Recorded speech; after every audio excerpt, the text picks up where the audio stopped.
Et salut bande de picoleurs. Bah oui, maintenant je peux vous faire des vidéos comme ça. Allez, petite vidéo express aujourd'hui. Parce qu'on m'a beaucoup demandé justement comment j'avais fait toutes mes fenêtres la dernière fois. Donc vous voyez que là j'ai le store. Enfin, je pourrais avoir le store, en tout cas j'ai mis autre chose à la place. Là j'y ai mon YouTube, Facebook, Discord, le site de Pico. Et je vais vous montrer comment ajouter une fenêtre. Donc l'autre fois on a vu, vous avez vu comment pin des apps sur la barre centrale. Et là, aujourd'hui, on va juste voir comment utiliser le multiscreen au maximum.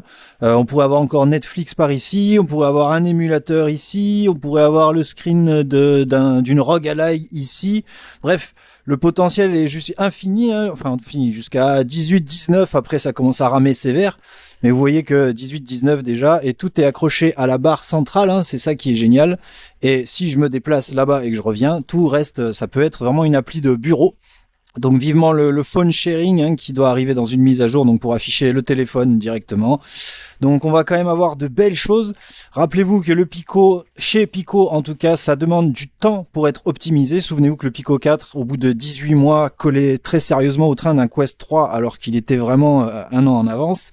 Et le Pico 4 Ultra partez du principe où ce sera exactement la même.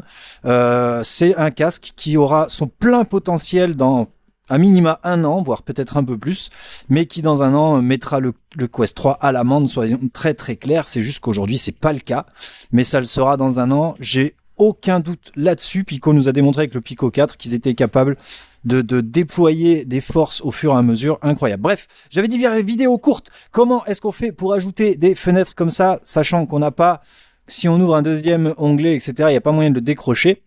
Donc on va aller sur un site. J'en sais rien. Sur quoi on va... Pronote, tiens, voilà, je sais pas pourquoi. Admettons, je veux avoir mon Pronote surveillé, fliqué, méga main non-stop. Je vais sur Pronote. Bon, bien sûr, on va pas aller jusqu'au bout, mais quand vous êtes sur votre écran ici, vous allez tout simplement là sur créer un raccourci. Donc juste à côté de la barre d'adresse, vous avez créé un raccourci. Ça vous demande si vous voulez OK.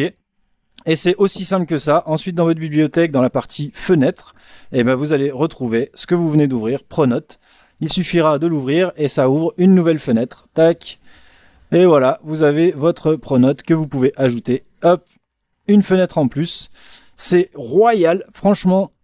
Même moi qui suis pas vraiment utilisation numérique de ce genre de casque, depuis que j'ai ça, mine de rien, je commence de plus en plus à l'utiliser.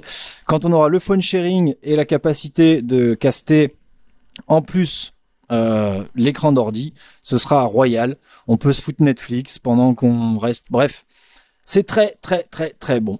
Voilà. C'est la petite astuce du jour en vidéo express qui est déjà bien assez longue. Donc je vous dis à ciao bande de picoleurs. J'espère que ça vous aura aidé et que ça vous aidera à utiliser votre casque au maximum. Rendez-vous pour la prochaine. Ciao.